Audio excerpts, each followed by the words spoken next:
What do the premiers of BC, Alberta, Saskatchewan, Ontario, along with the mayors of Toronto and Ottawa have in common? Well, they're just a handful of the 61 Canadians now barred from entering Russia indefinitely. Moscow announcing sanctions against the politicians, along with other officials, military personnel, and some journalists Thursday. The reason? The Russian Foreign Ministry in a statement accusing the group of supporting the Russophobic course of the ruling regime in Canada. Earlier this week, Canada announced new sanctions against more people with ties to Russia's government, including Russian President Vladimir Putin's daughters. Weeks ago, Moscow put Prime Minister Justin Trudeau and a bunch of MPs on its blacklist. U.S. President Joe Biden also sanctioned by Russia, along with other American officials. And just added Thursday, U.S. Vice President Kamala Harris and Facebook or Meta's big boss, Mark Zuckerberg. The West, of course, has placed tough sanctions against Russia over its invasion of Ukraine. The war, though, still goes on, and Putin now claiming a key victory, but not everyone agrees. Mariupol – это успех.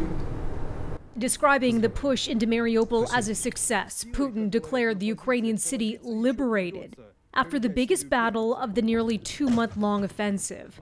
The Russian leader now calling off his military's plans to storm Mariupol's Azovstal plant, where the last Ukrainian forces, along with civilians, are holed up.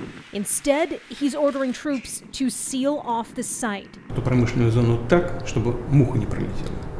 so that not even a fly comes through, he says.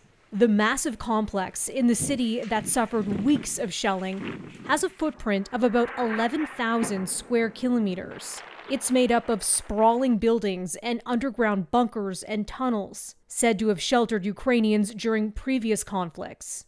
It's questionable whether he does control Mariupol. U.S. President Joe Biden casting doubt on Putin's claim and urging the Russian leader to allow humanitarian escape routes out of the city after announcing an additional $800 million security assistance package for Ukraine.